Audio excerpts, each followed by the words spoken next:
बिस्मिल्लाहिर्रहमानिर्रहीम। देखें, अगर हम बंगाल से रिलेटेड तहरीक पाकिस्तान की बात करें तो पाकिस्तान की जो तहरीक है वो स्टार्ट ही बंगाल से हुई थी और सबसे ज़्यादा मुसलमान पॉपुलेशन वहाँ पर मौजूद थी। और 1906 में जिस वक्त मुस्लिम लीग की दागबेल डाली गई तो वो भी बंगाल से डाली गई। तो उस हवाले से अगर देखा जाए तो बंगाल के जो लीडर्स थे उन्होंने ही असल में तहरीक पाकिस्तान का इफ्तिताह किया या उसकी बुनियाद रखी थी। और मुस्लिम लीग जो बनी थी, जो कायद-ए-आज़म ने जिसको 1932 से जिसकी इनकी सरबराही से फिर आगे एफर्ट्स शुरू हुई थी, उसका सारा क्रेडिट अगर इनिशियली देखा जाए तो वो बंगाल ही बनता है। तो बड़ा अनफॉर्चुनेट है कि पाकिस्तान बनने के बाद 1971 में जो वाक़या हुआ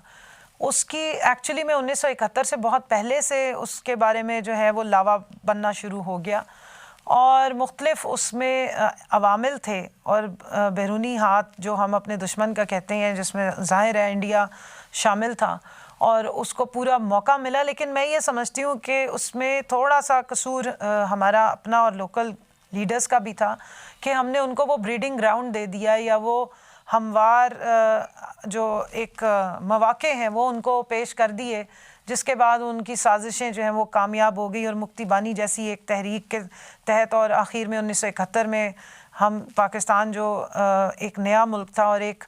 इस्लामी फ़लाई रियासत बना था और इस्लाम के नाम पर बनने वाला पहला मुल्क था जिसको बनाया गया था, वो इस तरह से दो लख्त हो गया और उसके दो टुकड़े हो गए। तो वो जो ब्रीडिंग ग्राउंड थे वो लसानियत की बुनियाद पर डाले गए। वो जो एक रिजर्वेशंस थी उनको एड्रेस ना करने पर एक इतने बड़ी आबादी के चंक को अगर इग्नोर किया जाए या उनकी जज्बात और तासुरात को खातिर में ना लाया जाए और फिर इलेक्शन के प्रोसेस में भी उस तरीके से उनको इन्वॉल्व ना किया जाए, तो फिर हमने तो ये इसके रिपरकशंस या उसके जो नताइज थे खौफनाक वो भुगते हैं एक दफ़ा पहले भी। और मैं समझती हूँ कि उस तारीख़ी वाक़े से जो एक भयानक तारीख़ का एक वाक़या या हादसा है, उससे सीखते हुए हमें आगे के लिए राह एहतियात इख्तियार करनी चाहिए। बहुत सारे हैं, हम एक ही रीजन में रहते हैं, हमारी पुरानी हिस्ट्री है, हम एक ही मुल्क होते थे और मैं ये समझती हूँ कि बांग्लादेश इस मामले में बहुत बेहतर रहा है कि 1971 के बाद से उन्होंने अपनी तालीम पे बहुत फोकस किया। वहाँ लिटरेसी रेट देखें तो बहुत आगे है। आप उनको एक्सपोर्ट्स में देखें, टेक्सटाइल एक्सपोर्ट्स और फिनिश गुड्स जो टेक्सटाइल में है उसमें वो बहुत आगे हैं, तकरीबन 49 बिलियन की एक्सपोर्ट्स वो कर रही हैं। तो ये चीज़ें हमें समझने की ज़रूरत है कि किस तरीके से उन्होंने अपनी चीज़ों को इम्प्रूव किया है, बच्चियों की तालीम पर बहुत ज़ोर दिया और जो NGOs थी उनको रेगुलराइज करके उनको इस्तेमाल करते हुए अपनी बहुत सारी चीज़ों को वो आगे लेकर गए। तो इस रीजन में जब हम सार्क के अंडर भी आते हैं तो वो हमारे भाई हैं, हमारा बहुत सपोर्ट भी करते हैं। मुख्तलिफ़ चीज़ों में हमें बायलैटरल रिलेशनशिप को इम्प्रूव करने की ज़रूरत है, जिसमें ट्रेड एक बहुत इम्पॉर्टेंट या इम्पोर्ट और एक्सपोर्ट की जो है कैपेसिटी बिल्डिंग करने की ज़रूरत है। क्योंकि अगर आप टेक्सटाइल देखें तो बांग्लादेश में कॉटन प्रोड्यूस नहीं होती है, पाकिस्तान में होती है प्रोड्यूस। और